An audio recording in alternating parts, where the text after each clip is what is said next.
Andy Marino, bonjour, bienvenue dans Carnet de campagne. Alors vous êtes du Parti Socialiste, vous vous présentez dans la troisième circonscription de Marseille qui regroupe le 13e et une partie des 12 et 14e arrondissements. Donc vous présentez sous l'étiquette PS, PRG et UDE. Vous allez vous retrouver, alors je ne vais pas citer tous les candidats qu'il y a face à vous, parce que sinon je pense qu'on prendrait beaucoup de temps dans l'interview. Mais néanmoins, quand même les principaux. Pour les Républicains, vous serez face à Richard Miron.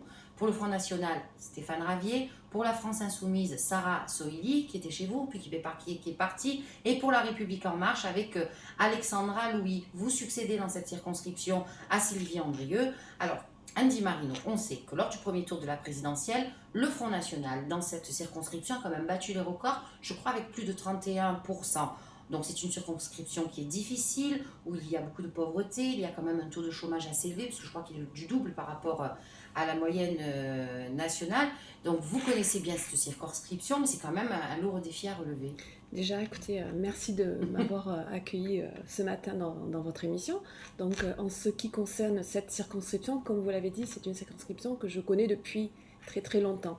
Ne serait-ce parce que ma famille, je vis avec ma famille, mes enfants ont grandi et je vote sur cette circonscription. Puis c'est une circonscription sur laquelle aussi, en tant que conseillère départementale, puisque depuis 2015, grâce à la parité, je suis élue sur une partie de cette circonscription. Donc au-delà de mon ancrage sur le canton, ça fait plusieurs années que je travaille sur cette circonscription. Donc je suis sur le terrain constamment. Donc au niveau de ce qui concerne le Front National, vous savez, le Front National, par nos divisions aux élections de 2014, aujourd'hui, Stéphane Ravier s'est installé à la mairie donc, du 13-14. Mais depuis quelques mois, quand je vais à la rencontre des concitoyens... Parce que c'est ça qui m'intéresse. Voilà. Vous êtes de savoir, surtout dans cette circonscription, puisque j'imagine que vous êtes énormément sur le terrain, parce que vous me disiez tout à l'heure, même en off, vous n'hésitez pas à faire du porte-à-porte, à expliquer, à rencontrer les gens. Qu'est-ce que vous constatez ? Écoutez, aujourd'hui, ce que je constate, depuis 2 ans que Stéphane Ravier a été élu à la mairie du 13-14, il n'a rien changé sur ces territoires. Absolument rien. Ne serait-ce que dans le quotidien des habitants. Aujourd'hui, ces habitants sont déçus. Et aujourd'hui, ils me disent, le maire de secteur n'a rien modifié, n'a rien apporté. Ne serait-ce que pour aller chercher les crédits à la mairie centrale, il aurait dû mettre, comment dirais-je, son étiquette politique dans la poche, aller voir le maire de Marseille, le président de la métropole, pour aller chercher des crédits et faire en sorte que dans ces quartiers, dans ces noyaux villageois, dans ces secteurs pavillonnaires, il y ait de l'amélioration. Aujourd'hui, il n'y a aucune amélioration. Alors vous, quelles sont vos priorités pour cette circonscription ? Alors moi, aujourd'hui, depuis que je parcours ce secteur, ma priorité, ça a été donc de donner la priorité à l'éducation aujourd'hui et à lutter contre les décrochages scolaires. Chaque fois que je me rends dans un quartier, dans une cité, c'est là où je rencontre les principales problématiques, c'est l'éducation. Voilà, aujourd'hui, j'ai une jeunesse qui n'arrive pas à s'insérer par le travail, mais la problématique vient de tout petit. Vous savez, dès l'âge, les premières étapes de sociabilisation, elles se passent à l'école maternelle. Alors peut-être que, vous devez sûrement valider la proposition, qui va être une loi d'Emmanuel Macron de proposer 12 enfants par classe. Je suis absolument d'accord, puisque c'est ce que je souhaite aussi, c'est ce que j'ai proposé également dans mon programme. Mais il faut aller plus loin que ça aujourd'hui. C'est-à-dire, c'est ce que j'allais vous demander, d'accord, 12 enfants par classe, mais on sait qu'il y a des enfants qui sont en difficulté scolaire, et pas que dans des quartiers défavorisés. Vous avez des enfants, on en parle avec d'autres candidats, des enfants qui ont de plus en plus d'enfants qui sont dyslexiques, dysorthographiques, dyspraxiques, qui ont besoin d'assistants, d'auxiliaires de vie. Malheureusement, les financements font que pas tous ne peuvent en avoir. Dans les quartiers défavorisés, c'est encore plus terrible. Vous proposeriez quoi ? Justement, moi j'ai eu un cas cette semaine, j'ai rencontré une maman qui a un enfant qui a un handicap invisible. C'est un enfant qui n'arrive pas à être concentré, qui perturbe un petit peu la classe. Donc ce jeune enfant bénéficie d'une AVS. Mais même cette AVS, elle a des difficultés.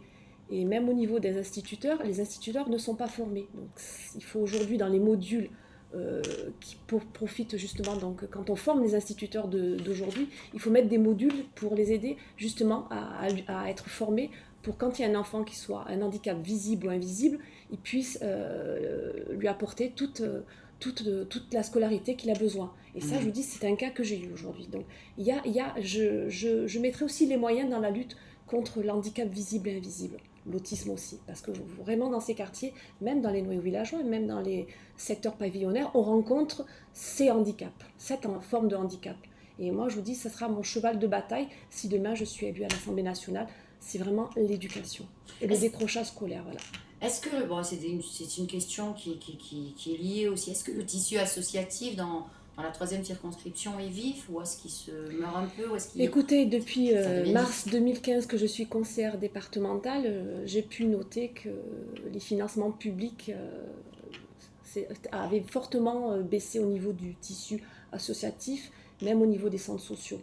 Il y a un désengagement des collectivités, je peux le mesurer chaque jour puisque je suis conseillère départementale et je me bats au sein du département pour faire que justement on puisse maintenir l'aide financière pour que justement ce tissu associatif, ces centres sociaux puissent être présents. Vous savez, les centres sociaux, ils sont vecteurs du bien vivre ensemble et de la cohésion sociale au même titre que les associations. Donc, je dirais même beaucoup plus, puisqu'on se rappelle du travail, il y a quelques années, qui était fait par ce qu'on appelait la police de proximité, qui était, entre guillemets, des éducateurs de rue. On sait qu'ils ont été supprimés, on sait les conséquences que ça a engendré dans tous ces quartiers, et même des phénomènes de radicalisation. Enfin, il faut être honnête. Et c'est pour ça que je vous parle et que je pose cette question à tous les élus, parce qu'en plus vous êtes dans une association, que le monde associatif nous intéresse, et qu'on sait que le monde associatif est très souvent un relais vis-à-vis de l'État. Il est le relais principal aujourd'hui. Et pourtant il est malmené, souvent. Justement, c'est pour ça que je dis aujourd'hui, je me bats, ne serait-ce qu'au sein du conseil départemental, pour que l'aide financière elle soit vraiment apportée sur les centres sociaux, les associations, qui sont vecteurs du bien vivre ensemble et du maintien de la cohésion sociale dans ce quartier. Vous me parlez de la sécurité, c'est une aussi priorité aujourd'hui. Moi, je veux renforcer la sécurité et remettre de la police de proximité, mais remettre aussi des éducateurs de rue, vous en avez parlé. C'est une priorité aussi. Parce que et aussi combattre aussi contre la drogue. Mais toute cette problématique, elle est liée, ne serait-ce que, vous savez, l'éducation. L'insertion des jeunes dans le monde du travail. Si demain, dans ces quartiers difficiles, la jeunesse arrive à s'émanciper, ne serait-ce qu'en trouvant du travail, on arrivera petit à petit à faire que justement, ils soient moins dans les quartiers, plus occupés et peut-être en travaillant, ils se désolidariseront de ces réseaux de drogue. Mais il y a un gros travail à mener sur le terrain aujourd'hui. Vous savez, la proximité, c'est important aujourd'hui. Alors, si on va imaginer que vous êtes élu député, si vous êtes élu député, de toutes les mesures que vous m'avez données, laquelle vous porteriez en premier au national? Comme je vous l'ai dit tout à l'heure, l'éducation. L'éducation, vous savez, l'école, c'est le socle de la République. Donc, c'est ce qui va former les jeunes de demain qui vont trouver leur parcours plus tard dans leur vie d'adulte. Donc, c'est l'éducation, c'est vraiment l'éducation. Alors, Andy Marino, j'aimerais vous poser une question. Alors, les dernières élections présidentielles ont donné, contre toute attente, on va dire, Emmanuel Macron comme président, avec un parti qui, il y a 2 ans, n'existait absolument pas. Alors, c'est vrai qu'Emmanuel Macron a remis complètement en cause tout l'échiquier politique. Les politiques eux-mêmes l'ont admis, que ce soit les politiques de gauche, les politiques de droite. Moi, j'aimerais bien savoir comment vous vivez, parce qu'on a l'impression vraiment d'être à un tournant. D'être à la fin d'un cycle, je ne sais pas. On le voit même ailleurs, dans d'autres pays, avec l'élection de Donald Trump aux États-Unis. Qui aurait dit que Donald Trump allait être élu? L'Angleterre qui sort du Brexit. Bon, la France a échappé au Front National, et heureusement. Donc on peut en parler librement, puisque le CRIF Marseille-Provence est une association qui rejette le Front National et qui ne l'interviewe pas, d'ailleurs, et qui le dit clairement. Moi, je voulais avoir votre sentiment. Écoutez, cette élection présidentielle a été un vrai big bang politique aujourd'hui.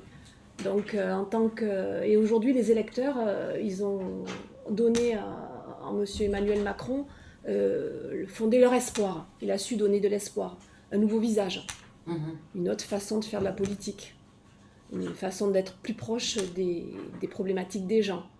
Maintenant, juste, est-ce que vous n'avez pas... Parce que bon, pourquoi je dis une remise en cause? Parce qu'à l'heure actuelle, on s'aperçoit quoi? On s'aperçoit que bon, maintenant, il y a le bloc de la République en marche, et on sait que dans tout pays, une opposition est saine. Donc, s'il n'y a pas d'opposition, ça veut dire que les gens, à terme, pourraient avoir le choix entre Emmanuel Macron ou des extrémismes. Ce que, bien évidemment, la plupart de la population ne veut pas. Alors, est-ce que vous pensez, vous, puisque vous faites partie du Parti Socialiste, il doit y avoir une remise en cause dans la façon de travailler pour redevenir une vraie opposition? Écoutez, moi, je suis un nouveau visage du Parti Socialiste. Donc aujourd'hui, vous savez, comme je vous ai dit tout à l'heure, les Français, ils ont fait... cet échiquier politique est un vrai bing bang. Donc même les électeurs de cette circonscription, ils ont fait un reset, table rase sur le passé. Et aujourd'hui, donc, en tant que candidate du Parti socialiste, aujourd'hui, le Parti socialiste doit se refonder. Et je serai donc au cœur de cette refondation. Et aujourd'hui, c'est vrai que ma campagne, je l'ai basée sur un nouveau visage à gauche, une nouvelle façon de faire de la politique dans la proximité. Moi, ce qui m'intéresse aujourd'hui, c'est d'être une femme, une candidate sincère. Aujourd'hui, je veux apporter des solutions et m'occuper des préoccupations des habitants. Voilà, je veux être plus utile à la circonscription que importante. Alors, dernière question, si vous le voulez, qui intéresse la communauté sur Israël, mais pas réellement, mais qui relie aussi la France. Bon, il y a des associations, dont une association qui est connue internationalement, qui s'appelle le BDS, qui est une association claire de boycott économique de l'État d'Israël et qui considère l'État d'Israël comme un apartheid. Alors, ma question est la suivante. Quand on sait que, d'abord, le boycott économique est illégal, hein, d'un État, c'est pas du tout légal, et à côté de ça, on sait qu'en France, ces associations peuvent manifester, et on a entendu dans certaines de ces manifestations des appels assez violents vis-à-vis de la communauté. Quand on sait que ça a pour conséquence finalement de monter un peu plus les communautés les unes contre les autres en France, et Dieu sait qu'on n'en a pas besoin à l'heure actuelle, je voudrais savoir, avoir votre sentiment sur ces associations. Ben, vous venez de le dire, une association, je veux dire, le but, c'est pas de monter les communautés contre les autres. Aujourd'hui, même d'interdire ne serait-ce que l'économie d'un pays à un autre. C'est se tromper de combat et c'est faire monter un petit peu les blocs les uns contre les autres. C'est pas l'idéologie que je me porte, justement. L'association, elle est là pour laisser faire ce que se peut la transition de l'économie et non faire affronter les uns contre les autres. Il ne faut pas se tromper de combat. Ça, c'est une association, c'est pas son combat, l'association. Il y a l'économie qui doit permettre à un pays de vivre et le côté diplomatique politique qui doit faire en sorte que les pays trouvent une solution d'accord. C'est pas le même combat, voilà. Alors, avant de se quitter, si vous aviez une devise, ce serait laquelle? Écoutez, d'être toujours proche du concitoyen, quoi qu'il arrive, à l'écoute et disponible, et c'est ce que je m'engagerai demain à faire, donc toujours m'occuper de mes électeurs dans la priorité. Voilà. Je suis une femme de proximité engagée. Je continuerai en ce sens. Andy Marino, je vous remercie infiniment et à très Merci. bientôt. Au revoir.